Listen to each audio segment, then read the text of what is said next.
So Tsukuyo on the surface seems to be a straightforward kind of character. She's attractive, she has tsundere tendencies, and alongside her outfit, her working amongst prostitutes seems to lend itself to the idea that Tsukuyo is a fan service character.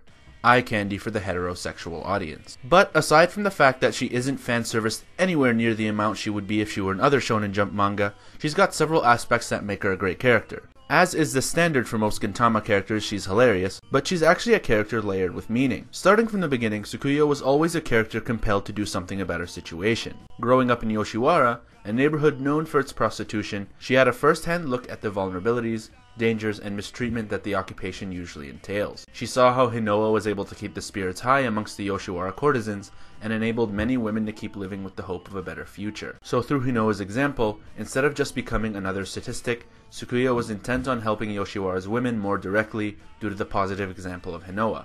Hence why she sought out Jiraiya. Jiraiya's training, despite being for his own plans, gave Tsukuyo the push needed to take on even the most insurmountable of challenges in the future. Jiraiya's failed attempt to burn down Yoshiwara and the ensuing takeover by Hostin only strengthened her resolve. Despite being trapped in the iron rule of Hostin, with him seeming to have his way, Tsukuyo never intended to give Hostin any ground in the district. Her and most of the Hyaka could not stand up to him directly, but as the head of the Hyaka, she'd basically been organizing an underground resistance to Hostin from the very beginning, with Hinoa's guidance. Prostitutes who attempted to escape were supposed to be put to death, yet Tsukuyo would recruit those women to the Hyaka, saving their lives and gaining support for her cause. Despite seeming to be a subservient member of Hostin's forces, she had been making political maneuvers the entire time to uproot him. The discovery of Seita and Hostin's subsequent order to kill him provided the final piece of the puzzle that Tsukuyo and Hinoa needed, the Yorozuya. However, nobody accounted for Kamui and his crew to be there, so once they decided to snatch Seita, she and the Yorozuya decided to make their move to overthrow Hostin. Despite having to fight Hostin a lot sooner than she would have expected,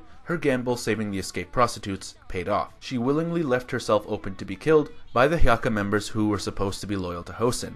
Instead of killing Tsukuyo as a traitor, the Hyaka could not bring themselves to kill her, and she instead gathered several of them to go fight Hostin, while others assisted Seita and Hinoa's escape. This proves without a shadow of a doubt that Tsukuyo played her cards right in the resistance against Hostin, and made several smart maneuvers that ensured Hostin could never solidify his rule. And while at first glance it seemed like she was only able to fight because the Yorozuya arrived, Tsukuyo had never for a second intended to let Hostin have his way. She had been collaborating with Hinoa and creating a loyal core of fighters. They would have turned on Hostin regardless of whether the Yorozuya showed up. However, sudden circumstances such as Kamui's arrival and the Yorozuya's presence meant she had to act a lot sooner than she would have hoped. But her work up to that point was not in vain, and she managed to inspire the Hyaka to play a pivotal role in Hostin's overthrow, even saving Gintoki from a guaranteed death had he continued to face Hostin one-on-one. After helping to save Yoshiwara, the district ended up being open to the outside world, but kept to its roots in prostitution.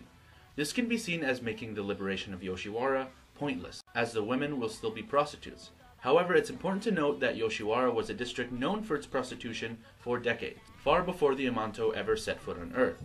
A change in leadership isn't suddenly going to change that, but the difference now with Tsukuyo and Hinoa in charge, as opposed to Hostin and Sarasara before them, is that the women of Yoshiwara now have agency over every aspect of their lives. A lot of these women were sold to Yoshiwara at a very young age, or were born into Yoshiwara. So the life of the district is all many of them know.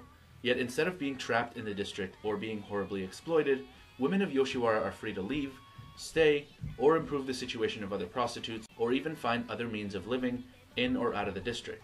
What's different now is that Yoshiwara women now have the choice that has eluded them for most of their lives, thanks to the perseverance of Hinoa, Tsukuyo, and the Hyaka. So Tsukuyo represents the spirit of perseverance. Through the tutelage of Hinoa, she learned to never let her spirits crumble, and to always believe in a better life. And through Jiraiya's training, she learned to be able to influence things through direct action to change her fate. She ended up meshing the teachings of these two together, and it influenced her actions for the better, being able to withstand any roadblock that Hostin threw in her way, and never letting him get the edge on them psychologically. Tsukuyo's story can be a message for anyone who suffers mistreatment, or is put in an unfair situation. And by finding a place in the middle between direct and indirect forms of action, can you really find a balance to improve your situation? This can go back to themes about masculinity and femininity that Gintama has covered before. Tsukuyo took forms of resistance attributed to both femininity and masculinity and combined them in order to never let Hostin have his way in Yoshiwara. And it's in that way that both Hinoa and Jiraiya are equally as important in inspiring Tsukuyo to be the woman she is. So that's why Tsukuyo is awesome and one of the best characters in Gintama. and is so much more than just a pretty face for the audience or a love interest for Gintoki. Speaking of that, her parallels and potential relationship with Gintoki is a subject for a different video because there's a lot to talk about there. So for the sake of time, I'll save that for the future. I hope you enjoyed this discussion on Tsukuyo. For anyone wondering about my episode 345 review, I'm planning to have that out this week. But I had been thinking about this video for a while now and wanted to upload it first. Anyway, thanks for watching. Let me know who you would like me to discuss next, or what kind of future videos you want to see, Gintama or not. Take care, everyone.